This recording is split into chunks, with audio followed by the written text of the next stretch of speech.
జై శ్రీరామ్.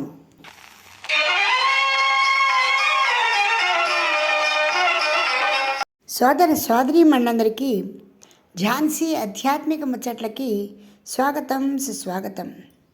యథాప్రకారం పురాత స్తోత్రం ద్వారా భగవానుని ప్రార్థన చేసుకుందాం. సదా రామ రామేతి రామామృతం తే సదా రామమానంద నిశ్చందకందం పిబంతం నమంతం సుతంతం హసంతం హనుమంతమంతర్భజేతం నితాంతం. సజ్జనులకు సుఖదాయకమైనటువంటి ఆనందరసాన్ని ప్రవహింపచేయు రామనామని అమృతాన్ని నిత్యము గ్రోలేటువంటి ఆనందమగ్నుడై ఉండేటువంటి ఆ హనుమంతుని స్మరిస్తూ ఉంటాను. మేము కూడా శంకర్ భగవత్పాదుల వలె ఆ భగవానుని ఈ విధంగా స్మరించుకుంటూ అధ్యాత్మ రామాయణంలోకి వెళదాం. దండకారణ్యానికి నడిచే సమయంలో శ్రీరామచంద్రుల వారు దారిలో కనపడుతున్నటువంటి ఈ ఎముకలు ఎవరివి, ఇంత భయానకమైనటువంటి పరిస్థితిని ఎవరు తీసుకొచ్చారు అని అడగటం జరిగింది. అందుకు గాను ఆ మునిగణం ఈ విధంగా చెప్పారు. ఓ రామ, ఇవి మునుల యొక్క మస్తకాలు, ఆ మునుల యొక్క ఎముకలు, ఆ మునుల యొక్క నానా విధమైనటువంటి శరీర భాగాలు. వీటన్నిటినీ కూడా మునీశ్వరులు బాహ్య స్మృతి లేకుండా సమాధి స్థితిలో ఉన్నప్పుడు ఇక్కడ ఉన్నటువంటి రాక్షసులు అతి క్రూరంగా వారిని హింసించి భక్షించి ఈ విధంగా వారి ఎముకల్ని చెల్లాచెదరు చేశారు. ఆ మునులు ఆ విధంగా చెబుతుంటే వారి మాటలలో ఎంతో భయము, ఎంతో దీనత్వము స్పష్టంగా కనిపిస్తూ ఉంది. వారి మాటలతో మనసు ద్రవించిన రామచంద్రమూర్తి అట్టి రాక్షసులను తప్పకుండా సంహరించాలి, మునిగణాన్ని రక్షించాలి అని మనసులోనే కృతనిశ్చయుడై ఆయన అక్కడి నుంచి బయలుదేరారు. ఆ తర్వాత అలా నడుస్తూ వెడుతూ ఉన్న టైంలో దారిలో ఒక పెద్ద పర్వత శిఖరంలా ఉన్నటువంటి జటాయువును చూశారు. ఆ జటాయువును చూడగానే మునులందరినీ చంపింది ఈ రాక్షసుడేనేమో అనేటువంటి భావంతో ఎట్టి పరిస్థితిలో ఈ రాక్షసుని సంహరించాలి అని అనుకున్నాడు. అది గమనించినటువంటి జటాయువు, నాయనా శ్రీరామ, నేను నీకోసమో ఎదురు చూస్తున్నాను. నీ తండ్రి గారి యొక్క మిత్రుడని నేను, మీకు హితకారిని, అంతేగాని శత్రువుని కాదు. నీవు నీ తమ్ముడు అరణ్యంలో వేటకై తిరిగే సమయంలో సీతామాతను రక్షిస్తూ ఉంటాను, ఆ పర్ణశాలకి కాపలాదారిగా ఉంటాను అంటూ తన గురించి జటాయు చెప్పడం జరిగింది. అంతా విన్న రామచంద్రమూర్తి చాలా సంతోషంగా జటాయువు మాటను అంగీకరించడం కూడా జరిగింది. ఆ తర్వాత అందరూ కూడా విని నేర్చుకోవాల్సిన చాలా గొప్ప రామగీత అండి. కృష్ణ భగవానులు భగవద్గీత మనందరికీ చెప్పారు.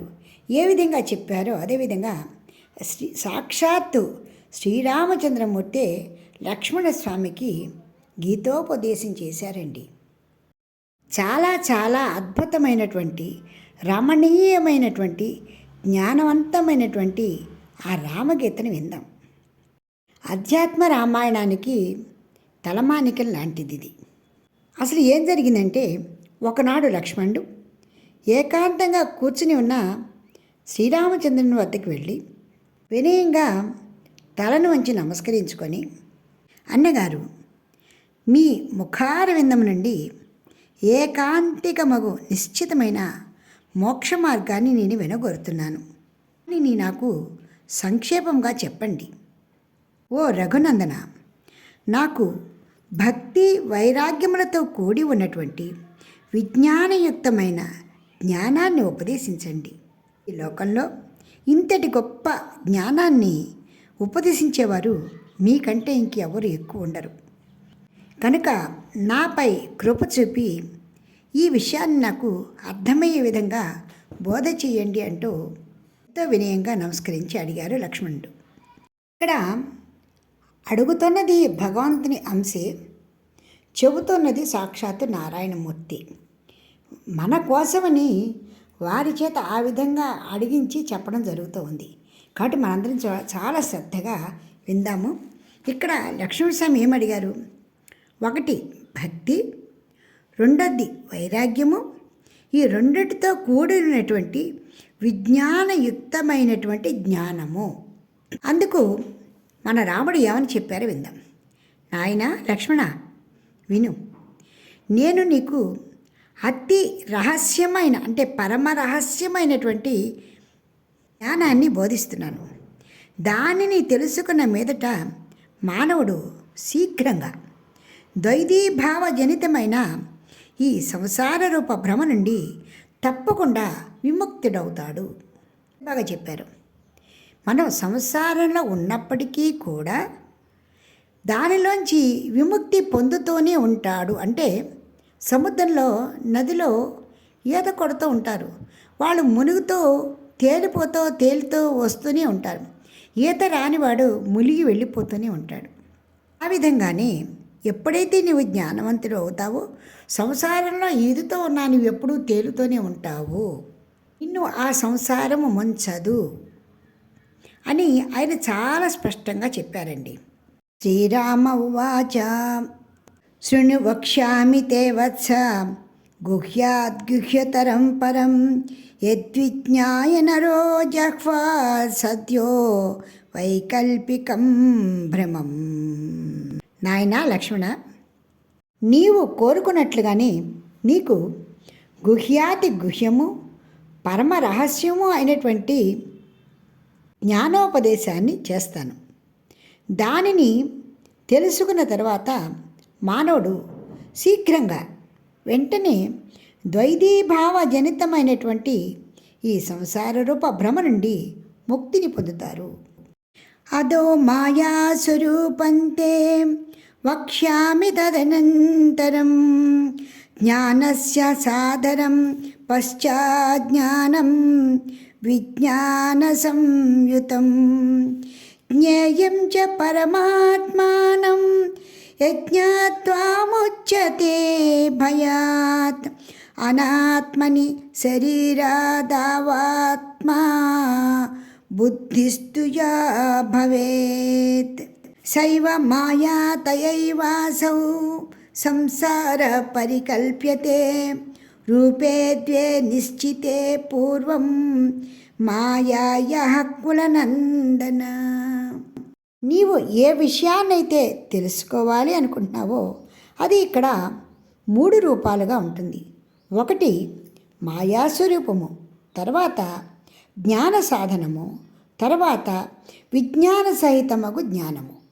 అంతేకాక జ్ఞేయమగు పరమాత్మ స్వరూపం కూడా నీకు చెప్పినప్పుడే నీవు అడిగినటువంటి పూర్ణ జ్ఞానాన్ని పొందగలుగుతావు.